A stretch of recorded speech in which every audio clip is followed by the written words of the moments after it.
Bismillahirrahmanirrahim. Assalamualaikum warahmatullahi wabarakatuh. Selamat pagi anak-anak Macaku di rumah. Bagaimana kabarnya hari ini anak-anak? Semoga anak-anakku semua berada dalam keadaan sehat walafiat serta senantiasa berada dalam lindungan Allah Subhanahu wa Ta'ala. Tak lupa Ibu Guru ingatkan untuk selalu mematuhi protokol kesehatan, yaitu 3M. Memakai masker ketika keluar rumah, menjaga jarak, serta rajin mencuci tangan dengan sabun pada air mengalir. Jumpa lagi pada pembelajaran jarak jauh SD nomor 898. Hari ini kita akan belajar tema 4 globalisasi, subtema 2 globalisasi dan manfaatnya, pembelajaran 1. Namun, sebelum kita memulai pembelajaran, marilah kita membaca doa belajar. Doa dimulai. Rabbi zidni ilma warzuqni fahma. Ya Allah, tambahkanlah aku ilmu dan berikanlah aku rezeki akan kepahaman. Selesai. Baiklah anak-anak Macaku di rumah, kita selesai membaca doa. Sekarang silahkan anakku lihat di buku paketnya masing-masing pada halaman 51. Jangan lupa siapkan alat tulisnya ya untuk mengikuti pembelajaran. Baiklah anak-anak, sebelum kita belajar hari ini, terlebih dahulu kita harus mengetahui tujuan pembelajaran yang harus ingin kita capai. 1. Dengan menyimak, siswa mampu menyebutkan informasi penting dari teks eksplanasi yang didengar dengan tepat. Yang kedua, dengan menyimak, siswa mampu menulis informasi penting dari teks eksplanasi yang didengar dalam bentuk peta pikiran dengan sistematis. Yang ketiga, dengan mencari dan mengolah informasi, siswa mampu menjelaskan peran Indonesia dalam berbagai bentuk kerjasama di bidang politik dalam lingkup ASEAN dengan mandiri. Yang keempat, setelah mencari dan mengelola informasi, siswa mampu menyajikan informasi tentang peran Indonesia dalam berbagai bentuk kerjasama di bidang politik dalam lingkup ASEAN dengan sistematis. Yang kelima, dengan percobaan, siswa mampu menjelaskan cara menghemat energi listrik dengan tepat.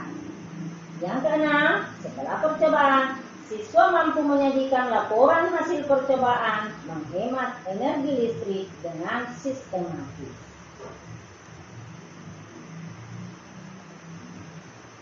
Nah, anak-anakku sekalian, kita telah mengetahui pengaruh globalisasi yang terjadi di sekitar kita. Tahukah kamu apa manfaat globalisasi? Bagaimana globalisasi dapat terjadi, anak-anak? Nah, kita sudah mengetahui bahwa kita sudah menikmati sekarang apa yang dinamakan dengan globalisasi, karena kita sudah mengetahui berbagai informasi dari belahan bumi. Coba anak-anakku sekalian, amati foto yang ada di dalam buku.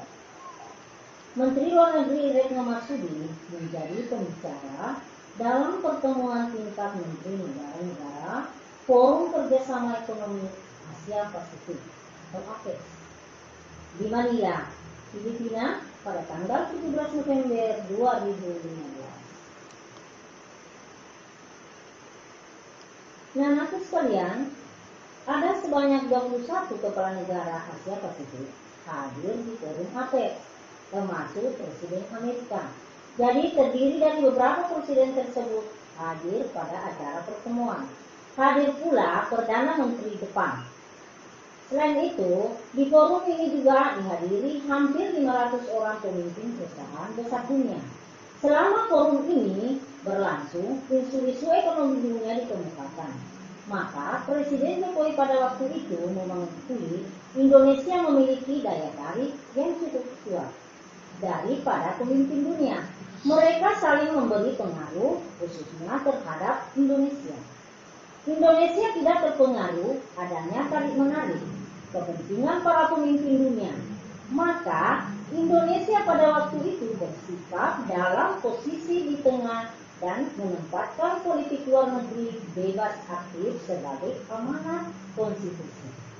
Nah, anak-anakku sekalian, Indonesia di era globalisasi sekarang ini menjadi satu negara yang menjadi rebutan dunia, terutama para peserta APEC.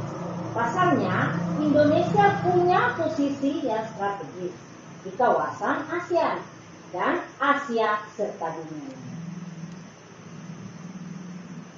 Nah, anak-anak mencatu di rumah, bagaimana berita tentang pertemuan tingkat Menteri APEC tersebut dapat disiarkan ke semua negara di berbagai belahan dunia.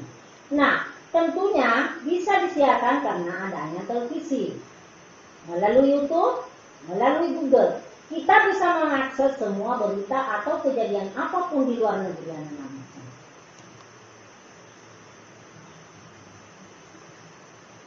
Apa manfaat globalisasi terhadap kerjasama Indonesia dengan negara-negara di Asia dan di dunia? Tentu, manfaat globalisasi anak-anak mencatu di rumah membawa manfaat.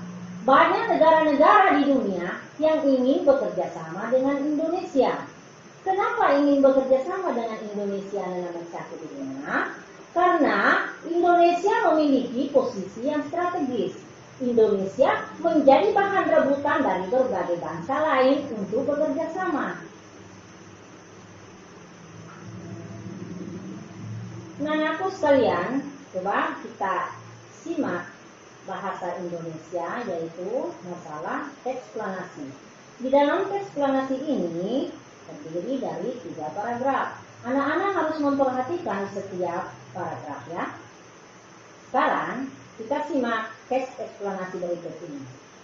Bahasa Indonesia dinilai layak jadi bahasa ASEAN anak-anak. Kenapa dinilai layak menjadi bahasa ASEAN? Karena bahasa Indonesia menjadi bahasa ASEAN karena merupakan bahasa dari negara penduduk yang besar.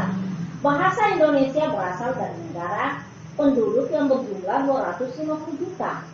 Seharusnya ini bisa menjadi bahasa ASEAN. Kenapa? Karena di bidang linguistik Universitas Mataram, yaitu menurut Profesor Dr. Masum bahwa digelar secara internasional bahwa bahasa Indonesia ini di Universitas Negeri Jakarta ini sangat menjadi populer. Menurut Masum, bahasa Indonesia memang hanya memiliki 90.000 kosakata, tapi mempunyai strategi gramatikal untuk menciptakan kata baru. Sehingga bahasa Indonesia merupakan bahasa yang kaya. Misalnya dari kata hati, banyak dikembangkan menjadi mata hati, jatuh hati, patah hati, dan lainnya. Atau anak-anakku sekalian dari kata anak-anak dikembangkan menjadi peranakan, kekanak-kanakan, dan sebagainya. Jadi, jelas bahwa pada kesempatan yang sama, budayawan Indonesia, Frank Magnus Suseno atau akrab disapa Romo Magnus, dia menilai anak-anakku sekalian bahwa bahasa Indonesia layak menjadi bahasa global. Dalam bahasa Indonesia, kita bisa ungkapkan apa saja. Jadi masuk akal kalau bahasa Indonesia diakui di ASEAN. Bahasa Indonesia itu sempurna, tidak kaku, dan bisa berkembang.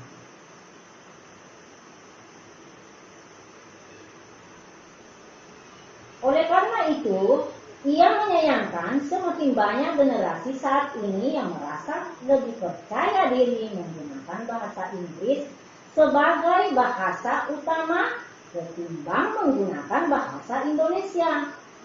Bagi saya mengherankan orang Indonesia pakai bahasa Inggris di rumah.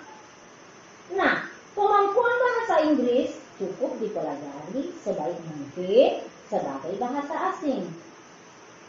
Saya dukung orang tidak bisa bahasa asing, bisa maju, tetapi kalau bahasa Indonesia sebagai bahasa ibu diganti, rasanya kosong karena tidak menyentuh ke hati.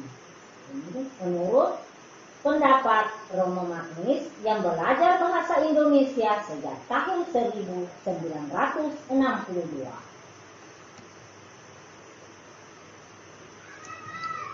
Nah, anak-anakku sekalian, setelah menyimak dari 3 paragraf teks eksplanasi tadi, maka anak-anakku harus menulis informasi penting dalam setiap paragraf. Paragraf pertama, apa topik masalahnya? Paragraf kedua, apa deret penjelasnya? Di paragraf 3, bagaimana kesimpulan dan saran.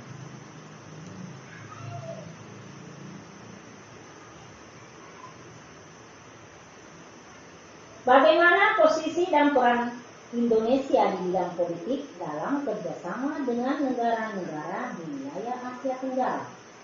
Artinya, Indonesia melakukan bentuk kerjasama dalam bidang budaya.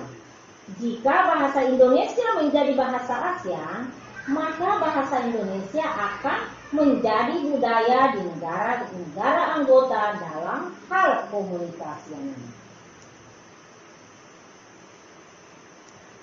Anak-anakku sekalian, bagaimana kerjasama Indonesia dengan negara-negara di Asia Tenggara di bidang politik di masa globalisasi? Adapun bentuk kerjasama anak-anakku sekalian di bidang politik, mempererat hubungan politik melalui pertukaran duta dan konsul. Yang kedua, menciptakan stabilitas politik dan mengadakan perjanjian ekstradisi. Bagaimana pula peran Indonesia dalam hubungan kerjasama dengan negara di Asia Tenggara? Yang pertama, mengirim duta dan konsul ke negara anggota. Yang kedua, dia juga menerima dan memfasilitasi duta dan konsul dari negara anggota.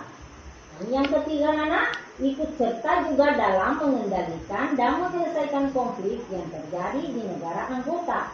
Dengan menyelesaikan konflik, stabilitas politik suatu negara dapat terwujud. Yang keempat, mengembalikan penjahat dari negara anggota yang melarikan diri ke Indonesia sebagai wujud penegakan perjanjian ekstradisi ini.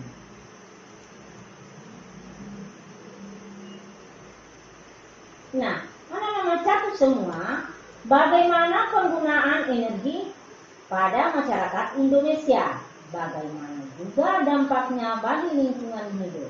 Ayo kita cermati potongan berita berikut ini.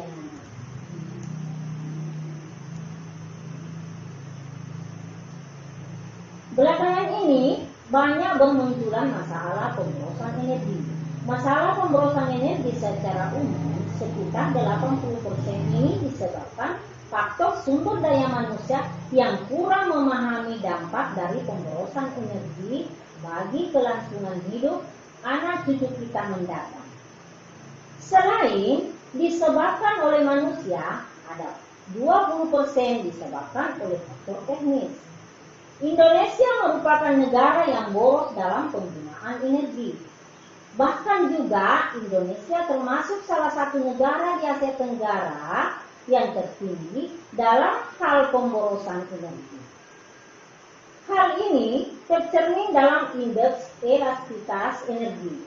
Skor Indonesia lebih tinggi dibanding dengan negara-negara yang ada di Asia Tenggara, bahkan negara-negara maju. Hal ini menunjukkan perlunya masyarakat Indonesia mengonsumsi energi secara lebih efisien dan mengurangi pemborosan.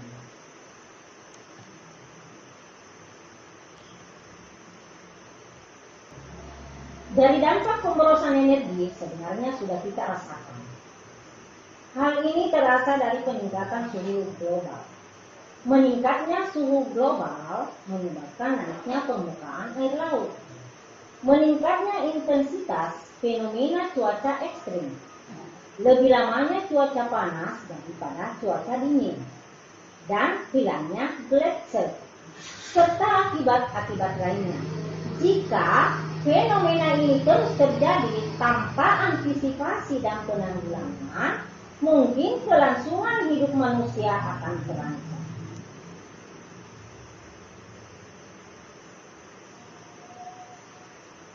Ternyata masyarakat Indonesia harus memiliki sifat hemat energi. Anak-anakku sekalian, bagaimana caranya? Kita lakukan percobaan sederhana berikut ini.